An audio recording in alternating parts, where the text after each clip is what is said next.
Buenos días. El día de hoy vamos a hablar de compasión en anestesiología. Los objetivos de esta reunión son conocer las emociones más básicas del ser humano que están presentes en la relación médico-paciente, entender la importancia de realizar una medicina basada en la afectividad, entendiendo la afectividad como la capacidad de reacción de un individuo ante estímulos internos o ante estímulos externos, y finalmente se pretende explicar por qué la compasión es un pilar para construir un sistema de salud más humano. Como parte de nuestro primer objetivo, vamos a hablar de los sistemas de regulación emocional.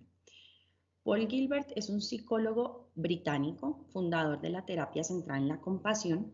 Él fue jefe de la unidad de investigación de salud mental de Derbyshire en Reino Unido y fue condecorado con la Orden del Imperio Británico por la contribución que realizó a la salud mental en ese país. Este reconocimiento se le otorga a las personas que realizan contribuciones importantes tanto al arte como a la ciencia. Entonces, Paul Gilbert establece que los seres humanos tenemos los mismos potenciales emocionales, que pueden ser agrupados en 3 sistemas, y dentro de cada sistema pues van a encontrar ciertas emociones.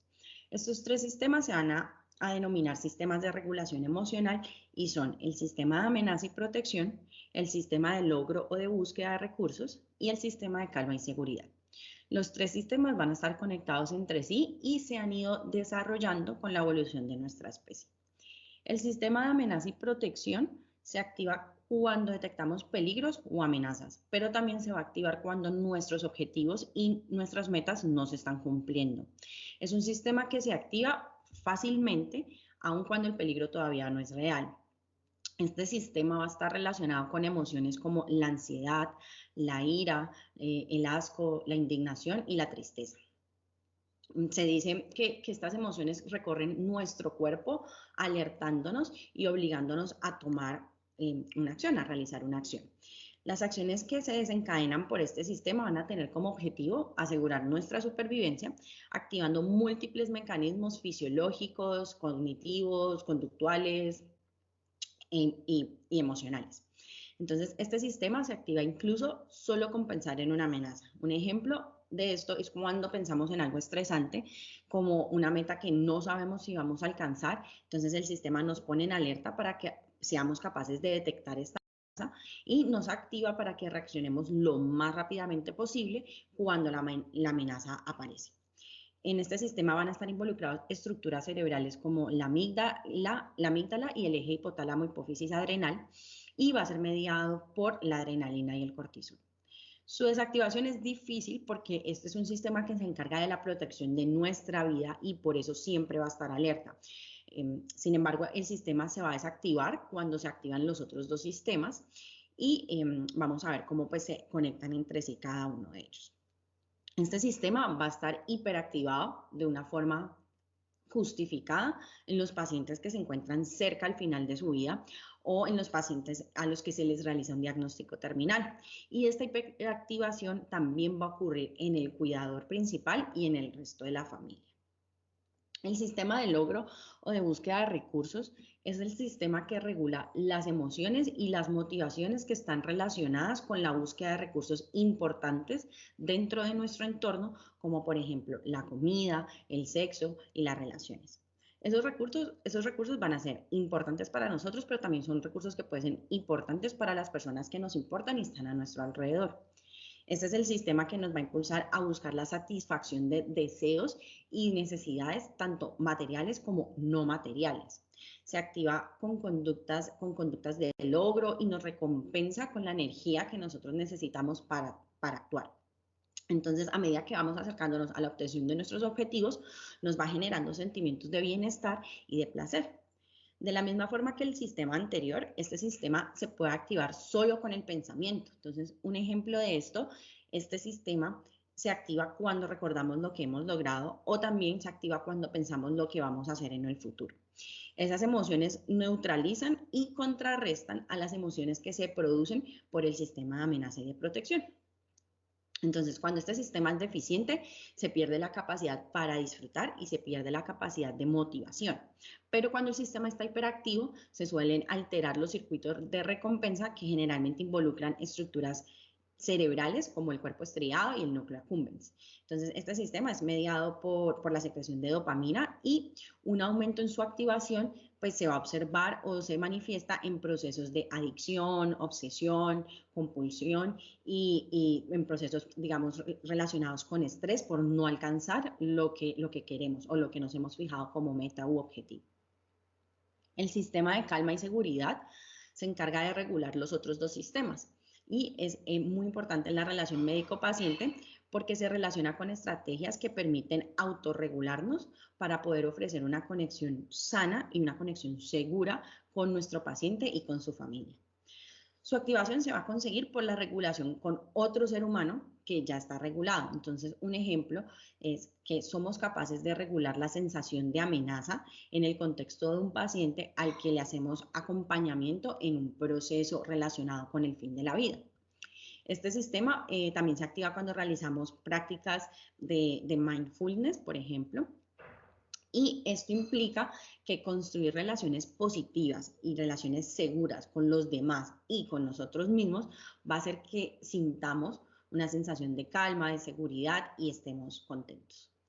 Una técnica de regulación emocional es la forma en la que manejamos nuestra corporalidad. Entonces, hay aspectos no verbales como la postura, la modulación de la voz, nuestro patrón respiratorio, las expresiones faciales que van a contagiar de forma inconsciente al que lo necesita.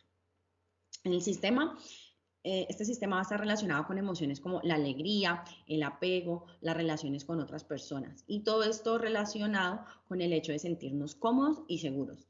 Esto no solo implica la ausencia de un riesgo, también implica sentir emociones agradables, tener una sensación de bienestar. Y en este sistema pues están involucradas estructuras como el nervio vago, la corteza prefrontal, la amígdala y el sistema de opiáceos endógenos. Es mediado por la oxitocina y los opiáceos. Los tres sistemas van a ser interdependientes y se van a relacionar de forma compleja en la producción de las emociones que en un momento determinado podemos sentir. Entonces el sistema de amenaza es importante porque se trata de defender nuestra vida y por eso cuando se activa va a inhibir los otros dos sistemas y va a ser muy difícil de desactivar.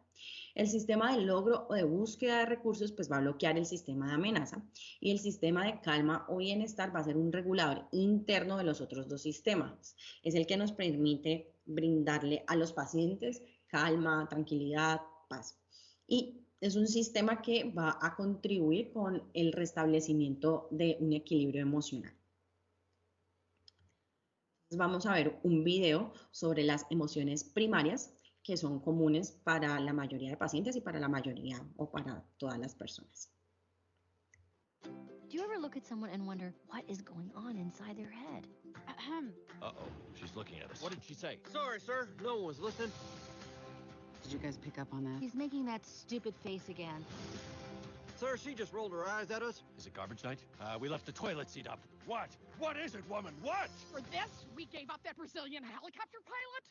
Come, fly with me, gatinha. I'm Joy. This is sadness. That's anger. What? This is disgust. And that's fear. We're Riley's emotions. We're what make Riley...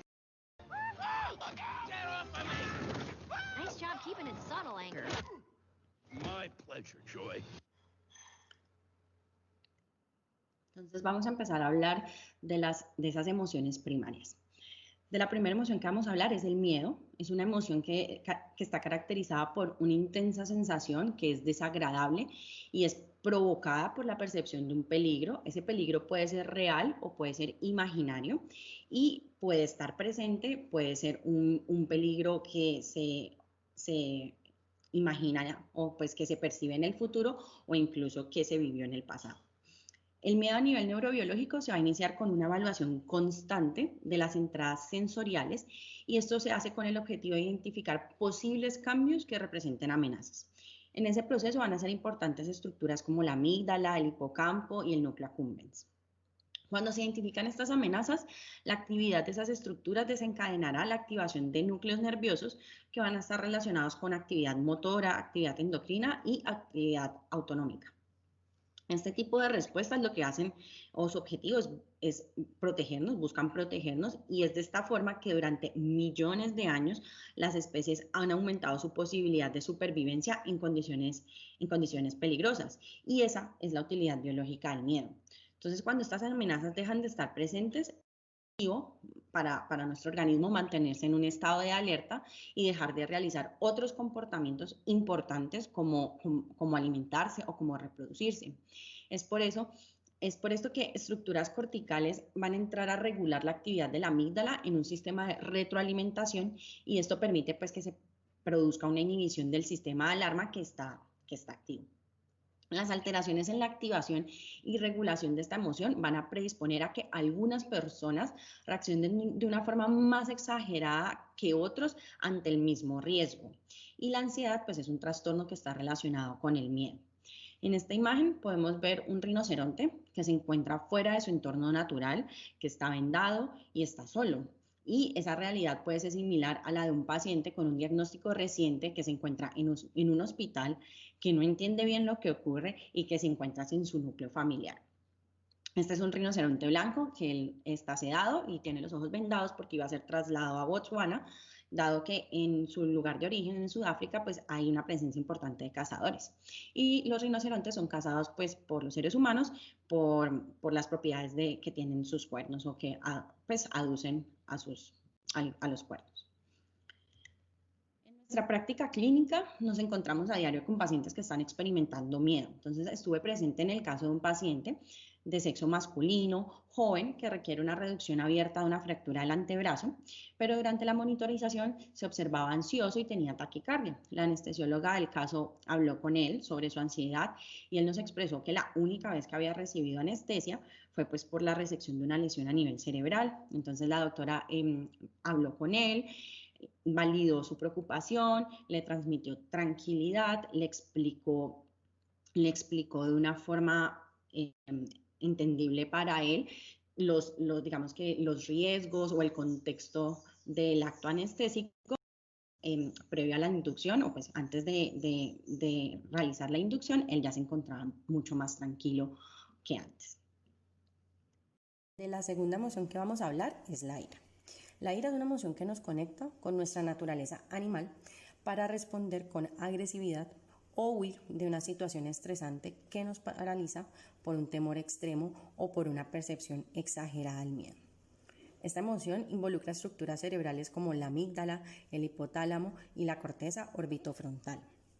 Las reacciones violentas son la manifestación de una expresión exagerada de la ira, y las personas violentas van a tener dificultad para regular su ira y para controlarla de forma adecuada. La ira también se presenta cuando hay frustración, cuando estamos preocupados o nos sentimos ansiosos, y tiene un papel importante en la evolución adaptativa, dado que es una emoción que nos permite generar una acción que va a preservar o proteger nuestra vida. En esta imagen se observa el enfrentamiento entre un manifestante y un policía, hecho que nos recuerda las constantes protestas que se presentan en Colombia desde el 21 de noviembre del año pasado y que han terminado en múltiples ocasiones en agresiones entre los manifestantes y los policías, y también ha terminado en daño de los bienes públicos. En nuestra práctica clínica nos encontramos frecuentemente con personas que van a estar atravesando por condiciones o por momentos que les generan ira. Entonces tuve el caso de un paciente de sexo masculino, joven, que se encontraba bajo los efectos del alcohol y que estaba en la clínica por una herida por arma cortopunzante a nivel abdominal. Él no tenía criterios de inestabilidad hemodinámica, y durante pues, la espera para ingresar al quirófano, el paciente ya estaba irascible, era hostil con el personal, exigía que hiciéramos algo por él, que tenía dolor, y digamos que todo esto pues, fue un momento que se transmitió, o fue una emoción que se transmitió y que pues, pudimos percibir todas las personas que estábamos alrededor de él. La tristeza se caracteriza por un aletargamiento de los movimientos. Las personas tienen alteraciones cognitivas, alteraciones de la memoria, de la concentración, del sueño, del apetito e incluso de la libido. Una de las características que puede diferenciar esta emoción de la depresión es que en esta emoción o durante este estado hay un aumento en el cortisol y hay una desconexión funcional durante el sueño. Y esa desconexión funcional se refiere a la inadecuada coordinación de la actividad eléctrica del cerebro durante el sueño. Esto podría explicar la ausencia de variabilidad y de calidad afectiva de los pacientes que experimentan esta emoción. Este niño es Gabriel Fernández, es un niño de 8 años que fue torturado y asesinado por su madre y su padrastro. Uno de los aspectos más tristes de este caso es que una profesora de Gabriel denunció la situación de abuso infantil que experimentaba el niño, pero el sistema falló para reconocer esta situación y fuimos incapaces de evitar su muerte. Hace muy poco tiempo ingresó a la fundación una paciente de sexo masculino que tenía múltiples heridas por arma de fuego, quien a pesar de todo el esfuerzo del equipo quirúrgico no logró sobrevivir y algunos estuvimos ahí, presenciamos o alcanzamos a escuchar cuando el hijo de la paciente gritaba y lloraba pues fuera de los quirófanos. La felicidad entonces va a estar relacionada con sentimientos positivos, es asociada se asocia como a una sensación de placer, al éxito y a los circuitos de recompensa. Neurobiológicamente, las estructuras que participan en la felicidad son la corteza orbitofrontal, el cíngulo, la ínsula, el núcleo accumbens también participa, la sustancia negra y el área tegmental ventral.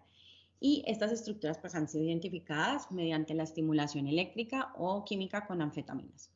Mediante el placer como premio se incentivan comportamientos en nuestro actuar y se establecen sistemas de motivación en las personas. En esta imagen, por ejemplo, se observa el encuentro de un soldado con su familia durante la guerra de Vietnam en 1973. La felicidad es una emoción común en las pacientes embarazadas. Tenemos un contacto importante con ellas cuando asisten a la fundación para la realización de su cesárea y el nacimiento de su bebé. Y es importante comprender la importancia de este momento para ellas, sobre todo en nuestra situación actual, donde pues, las pacientes deben ingresar sin su familia, dado el contexto pues, de la pandemia que estamos viviendo actualmente. El disgusto va a ser producido por algo que no se ajusta a lo que nosotros deseamos o esperamos. El disgusto se asocia pues con una activación de la amígdala, el hipocampo, el tálamo, la ínsula, el cíngulo, los ganglios basales y cortezas como la corteza orbitofrontal y temporal. Actualmente sabemos que muchas de estas estructuras se encuentran alteradas en la enfermedad de Huntington, por lo que se realizó pues, un estudio en el que se encontró que estos pacientes tienen una alteración en la capacidad de reconocer expresiones faciales que transmitían miedo y que transmitían disgusto. Ese resultado ha sido corroborado en otros estudios y incluso se han encontrado en pacientes con enfermedad de Parkinson y en pacientes con trastornos obsesivos compulsivos. En esta imagen pues, vemos a mujeres manifestando su rechazo a Jeffrey Epstein, un pedófilo encargado de una de las redes de prostitución infantil más grandes de Estados Unidos. Recientemente tuve el caso de una paciente de sexo femenino que ingresó al quirófano con una vena que no estaba permeable. Se intentó permeabilizar el acceso venoso, pero no fue posible y posterior a esto, pues ya la paciente empezó a manifestar su disgusto en conformidad respecto a la situación. El auxiliar de la sala intentó canalizarle 2 venas de forma no exitosa, por lo que decidimos pues realizar una inducción inhalatoria y canalizarle un acceso venoso cuando la paciente no estuviera consciente. Entonces, somos capaces de percibir estas emociones y a través de la percepción de esas emociones somos capaces de actuar para ofrecerle una atención en salud con más calidad y más humana a los pacientes.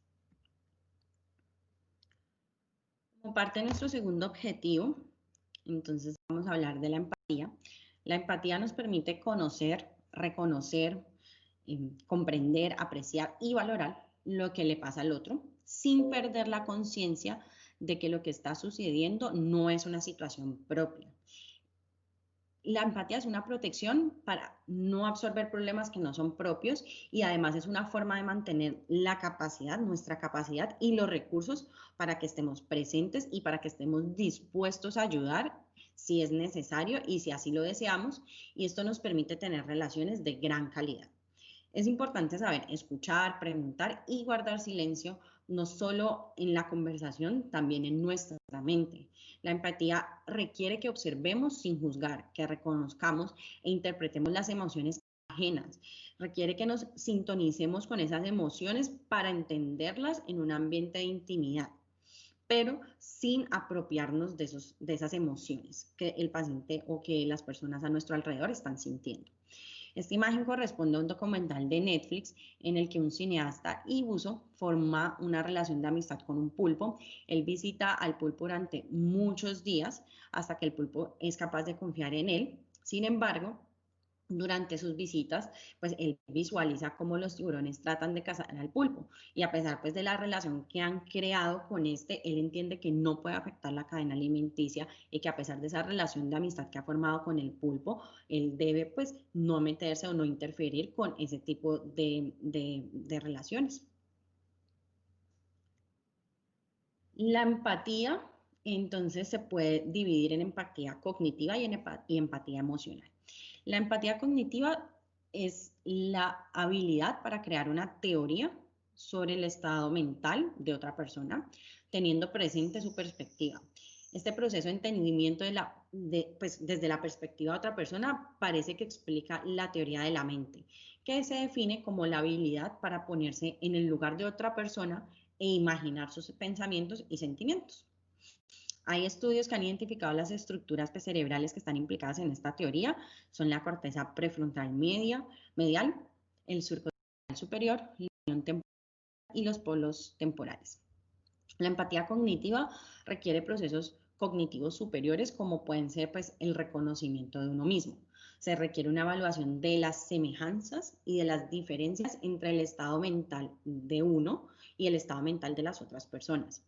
Además, pues se requiere tener una memoria autobiográfica, dado que está probado que los recuerdos guardados en nuestra memoria van a estar íntimamente relacionados con las inferencias que hacemos de los estados mentales de otras personas.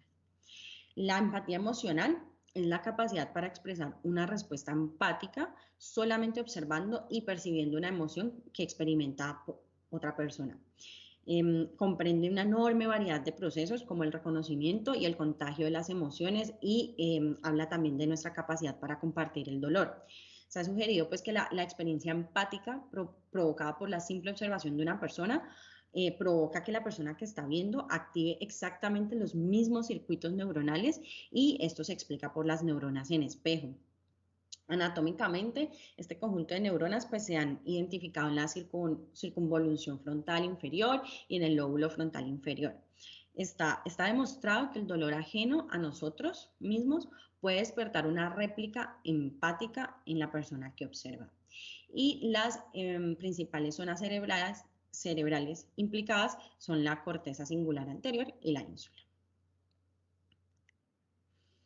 La simpatía es la capacidad de percibir, compartir y acompañar emocionalmente a una persona o al estado mental de una persona diferente a nosotros. Es simpatía cuando se nos contagia la emoción del otro, pero en este tipo de interacción se pueden agotar los recursos para apoyar a ese otro y para ayudar a que esa otra persona sea capaz de superar una situación. Habla la simpatía, o digamos que se incluye en la simpatía la pérdida de la autoprotección que tenemos hacia el dolor ajeno. En la imagen que estamos viendo, Woody es simpático respecto a la historia de Jessie sobre el abandono de su dueña, la dueña que tuvo toda su vida, Emily. Entonces Jessie le está contando pues que tuvo una dueña toda la vida que fue Emily y que ella finalmente la abandona. Y Woody pues es claro en la imagen que está compartiendo esa sensación de tristeza, aun cuando su dueño, Andy, pues no lo ha abandonado.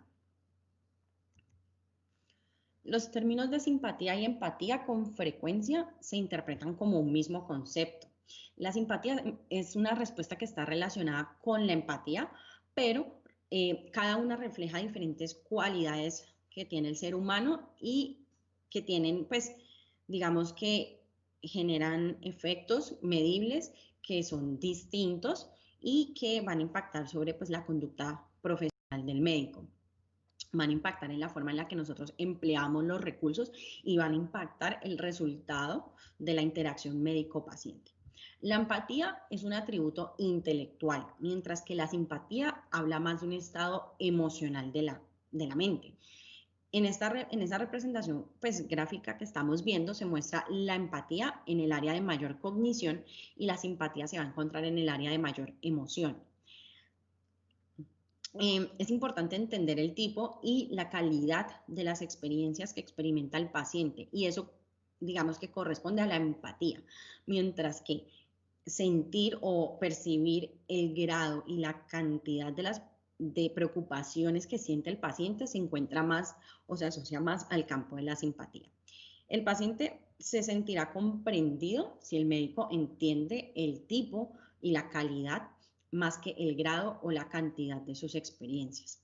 La empatía, como una respuesta cognitiva, se caracteriza por un estado inhibitorio, conservador de energía, que va a ser regulado por el sistema parasimpático, mientras que la simpatía es una reacción emocional que se va a caracterizar por un estado excitatorio, va a ser un estado consumidor de energía y va a estar relacionado ya con, pues, el sistema nervioso simpático. En los encuentros médico-paciente, cierto grado de simpatía puede llegar a ser benéfica en esa relación médico-paciente, pero en exceso puede interferir con nuestra objetividad clínica, mientras que entre más grado de empatía se tenga, mejor será el resultado de la relación médico-paciente e incluso mejor será el resultado clínico. La compasión es la sensibilidad y apertura al sufrimiento propio y al de los demás, pero va a estar unido a una motivación de alivio o de prevención de más dolor o de más sensaciones o, perdón, emociones negativas. La compasión involucra dos procesos. El primero es la determinación de relacionarse y entrar en contacto con el dolor en vez digamos, de optar por evadirlo o ignorarlo. Y la disposición que nosotros tenemos a adquirir el conocimiento que necesitamos o los recursos que necesitamos para responder de forma adecuada frente al sufrimiento nuestro o al sufrimiento de otras personas.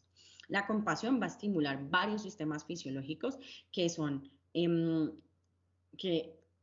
buenos para nuestra salud, que se asocian a la sensación o a la persona, o sea, a la sensación de felicidad. Y la compasión promueve conductas éticas de las que, pues, se puede beneficiar el paciente y de las que nos beneficiamos nosotros. En esta imagen se observa, pues, el abrazo entre dos hombres en Minnesota, Estados Unidos, después del discurso que dio uno de ellos para recordar al hermano del otro que fue asesinado por un policía. Entonces, esta persona es capaz de percibir ese dolor y adicionalmente es capaz de tomar una decisión de usar algún recurso o de usar sus conocimientos para mitigar el sufrimiento que siente la otra persona. Para hablar de nuestro tercer objetivo, entonces vamos a discutir un poco de la compasión y medicina. Entonces, pues, una falta de compasión puede generar un sufrimiento adicional para los pacientes y genera para nosotros una mayor probabilidad de tener errores en el diagnóstico y en el manejo de los pacientes. Hay evidencia que sugiere que la compasión en profesionales de la salud se va a asociar a mejores resultados tanto en el tratamiento clínico o médico del paciente, pero también va a tener mejores resultados respecto a bienestar y va a reducir esa sensación de burnout que es cada vez más frecuente en el personal médico. Bueno, Entonces, toda relación médico-paciente, aparte del tratamiento específico como tal que debemos realizarle o entregarle o brindarle a ese paciente, va a incluir también otros abordajes en la atención. Y muchos de esos abordajes en la atención se van a basar en la relación que formamos entre el médico y el paciente, en la relación que se forma de persona a persona. Estas fases de atención, abordajes en la atención, son los que van a determinar la parte subjetiva de la experiencia en ambos sentidos, tanto del paciente, la percepción del paciente al médico, como la percepción o la relación que se genera del médico al paciente. Y digamos que nosotros como médicos tenemos, o digamos que deberíamos realizar las cosas técnicamente, realizar las cosas de la forma más óptima o más adecuada posible, pero si el paciente no nos entrega su confianza, no se siente seguros con nosotros, a pesar de que técnicamente estemos haciendo las cosas bien o incluso de forma perfecta, la intervención pues va a tener más posibilidades de complicaciones, el paciente va a ser menos adherente a nuestro tratamiento y se va a empezar a romper esa relación médico-paciente. Entonces, por eso se dice que el médico debe pues, interpretar o tener el arte de leer las emociones del paciente y de responder a ellas de forma apropiada. La deshumanización es un tema clave porque actualmente hay mucha deshumanización del paciente y digamos que hemos caído en una mala práctica de hacer referencia al paciente como un diagnóstico o como un caso interesante.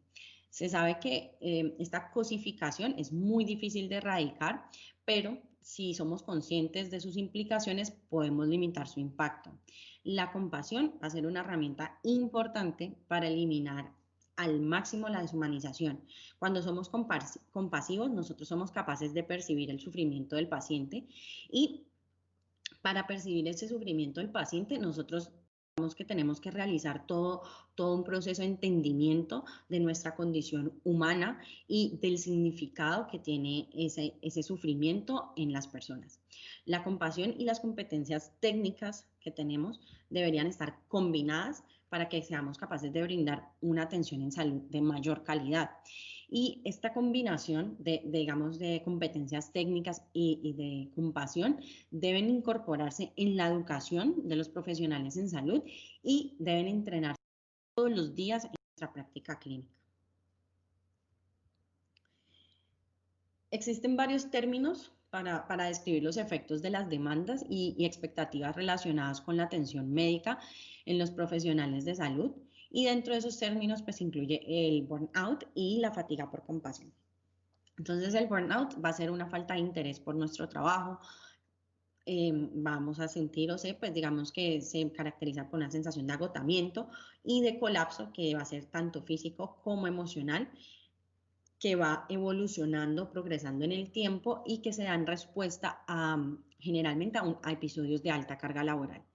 El burnout es una forma inadecuada de afrontar un estrés crónico y se caracteriza entonces pues por ese agotamiento emocional, hay despersonalización y va a haber una disminución del desempeño personal. El burnout fue declarado en el año 2000 por la Organización Mundial de la Salud como un factor de riesgo laboral por la capacidad que tiene de afectar la calidad de vida, la capacidad que tiene de afectar la salud mental y pues incluso se llega a considerar como un síndrome con un potencial de poner en riesgo nuestra vida o la vida del personal. Se ha propuesto incluso que el burnout es un tipo de depresión. El cuidado de los pacientes que están experimentando traumas, dolor y sufrimiento, pues puede afectar en gran medida la salud del personal médico y digamos que este proceso se conoce como fatiga por compasión. Es un concepto que ha sido definido como un tipo de estrés que resulta de esa relación que se forma de ayuda, esa relación que pues en la que hay empatía, en la que se genera pues una compasión y en la que hay como un compromiso emocional con un paciente o con una persona que está sufriendo y pues que está padeciendo alteraciones o emociones negativas relacionadas con un proceso clínico. Cuando ocurre una exposición directa a las emociones de un paciente, pues, se genera una comprensión y una respuesta empática en el médico, y esa respuesta empática pues puede llevar a que el médico se proyecte a sí mismo en la perspectiva de su paciente y experimente pues el dolor, el miedo, la ira u otras emociones que el paciente está experimentando. Esa respuesta genera de manera indirecta en el médico pues un estrés que va a ser derivado, pues digamos que va a ser derivado de esa compasión que siente el médico por su paciente, y pues va a tener un impacto psicológico y fisiológico negativo para el personal. Y digamos que cuando esto se hace, pues digamos que se genera esta respuesta alterada de forma crónica, pues va a llevar a una fatiga por compasión. ¿Cómo tratar la fatiga por compasión? Pues se han hecho varias sugerencias para para manejar esa fatiga por compasión. Lo primero que recomiendan es que el personal de salud debe centrarse en la construcción o en el mantenimiento de sus capacidades y fortalezas. Hay que enfocarse en los componentes básicos de la resiliencia, que son dormir adecuadamente, tener una buena nutrición, hay que practicar actividades físicas de forma regular, y deberíamos incluir una relajación activa como sesiones de yoga o de meditación. Es importante tomarse el tiempo para aprender acerca de la población con la que se trabaja. Es útil iniciar conversaciones que promuevan sentimientos positivos entre la persona y entre nuestro entorno, y además deberíamos participar junto con nuestros compañeros o compartir con nuestros compañeros de trabajo la celebración pues, de los éxitos y también el dolor de las derrotas que se tienen pues, durante la práctica clínica. Incluso pues, cuando sea necesario debemos alejarnos de nuestro entorno para pensar, descansar, meditar y recordar que no todos los espacios de nuestra vida van a estar asociados a problemas. Como conclusiones, los pacientes son seres humanos que tienen emociones que influyen en la percepción de su realidad y en la forma como se relacionan con su entorno, y deberíamos recordar que nosotros también somos seres humanos que sentimos diferentes emociones en el día a día y que estas emociones van a influir en cómo vemos nuestra realidad y en cómo nos relacionamos con el resto del personal y con los pacientes. Conectarse de forma sana con el paciente nos va a permitir entender su situación y de esta manera tomar decisiones que van a ser más apropiadas a las necesidades del paciente. Solo comprendiendo o intentando comprender la situación del paciente vamos a ser capaces de tomar decisiones más acertadas. Finalmente, la compasión permite pues, un abordaje más completo del paciente. Podemos realizar un tratamiento más eficaz. El paciente más adherente a nuestro tratamiento y la atención en salud que va a recibir el paciente va a ser de mayor calidad. La bibliografía. Gracias.